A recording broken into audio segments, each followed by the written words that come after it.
You know how I got land? I was homeless.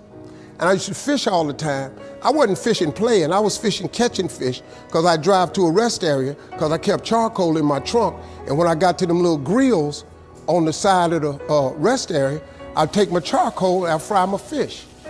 But I was always fishing somewhere illegally because I ain't own no lake or nothing. And I catch a string of bass, probably get 6, 7 on there. Hey, what are you doing over here? Get away, get out of here. I pull my string up. Hey, them fish don't belong to you. Let them fish go. I got to take all them fish off the hook and throw it back in the water. He didn't know, man, that I'm trying to eat, but I can't break no law, so I got going by my business. So first thing I said, I told God, I said, when I get me some money, I'm gonna buy me a piece of land. Because I just want a piece of land where can't nobody run me off. I just want something I can stand on. This here piece belonged to me. So this how I did it.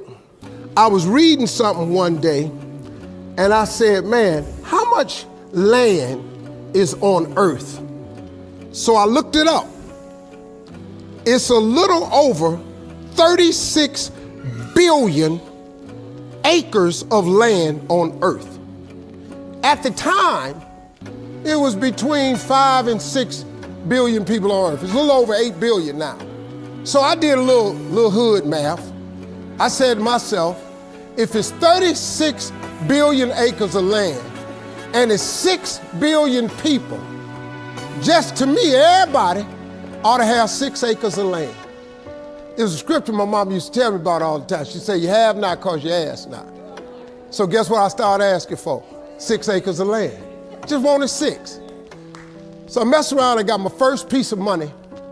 I got me a check for about $115,000. So first thing I did, went to Dallas, Texas, said I'm gonna buy me some land. I found a piece of land, I thought it was perfect. Had a fishing lake at the end of it, because I love to fish. I said, man, this piece I'm gonna buy right here. Let me talk to somebody. I was with a real estate agent. I said, how much is this? He says, $250,000. I can't afford this. So I got about 115. He said, I don't think you're gonna be able to get it for that, but I'll make a call. So he called the guy. The guy said he would take 115 now and I could pay him the rest later. And before I did it, I said, hey man, let me ask you something. How much land is that? He said, oh, that's 6 acres. It was 6 acres. I got ready to sign it up. The real estate agent said, Mr. Harvey, before you sign that, I want you to think about it. I want to show you something else. So he took me over to this dude's house. I never met this guy. He came outside, he's a hillbilly. He's just country. You know, I was a little nervous. Me and hillbillies don't really, we don't normally work that good together. His name was Jerry Campbell.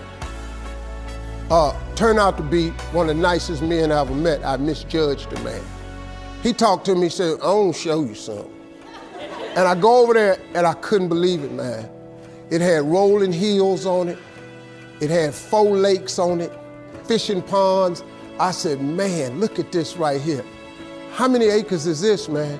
He said, 16 acres. I said, man, I can't afford nothing like that. He said, well, hold on, I'm in a tide right now. How much you got? I said, well, I was gonna do this other piece of land. I got 115 I'm gonna pay now.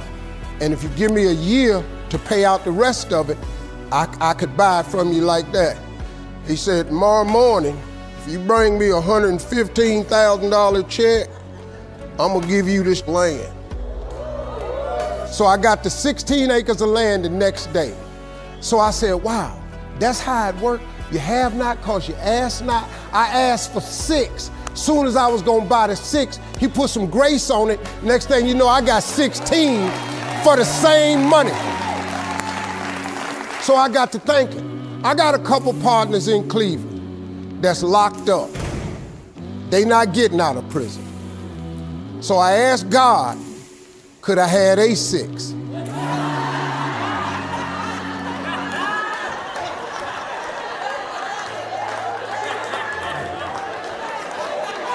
They not getting out. They got 6 coming. Hey, Lord, can I have they 6? So you know what he did? Some land opened up next to it. I bought 18 more acres. I bought it. So I went back up to Cleveland. I was hanging out one day. My boys was on the corner. I told them, I said, look, man, I can't hang out on corners no more. I'm trying to get my TV career started. Oh, you done changed, man. This what's happening. So now you done got this little money. You done forgot where you from. I said, okay, hey, Lord, can I have A6 too? So I see right now, yeah, I see what's happening right there. They ain't finna go nowhere. So I kept asking for everybody I thought wasn't gonna ask for they 6. I asked for they 6. I ended up owning almost 300 acres of land in Denton County, Texas. But I just kept on, man. Just kept on with it. I just kept the faith. I kept believing. I kept asking him. I kept wanting. God got great life for you, man. But you're gonna have to ask for it. And when you ask for it, you're gonna have to believe it. After you believe it, you gotta put your work in.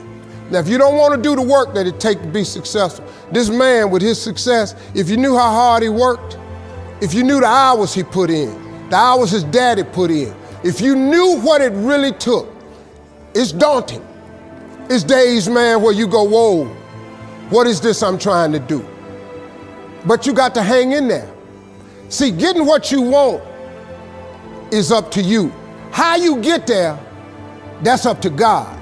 See, the problem with you is you trying to figure out how to do something. Listen to this. The how-to ain't none of your business. The Bible don't tell you to figure nothing out. It say ask, believe, and receive. Now, see, you keep going down these churches, they keep telling you this, but you ain't listening. I'm asking you to listen. You can turn your life around if you change your attitude. You change your attitude, you change your altitude. Stop sitting in here with a life of mediocrity when that ain't what God created you for. Now, you might not want this life. You might not want what it takes to get here. But if you want this life, you got to put in your work. You got to put it in, you got to stay prayerful, you got to never give up, you got to talk God every day. Now, if that ain't what you want to do, then good luck. You keep doing what you've been doing, you're going to keep getting what you've been getting. I would try something else if I was y'all.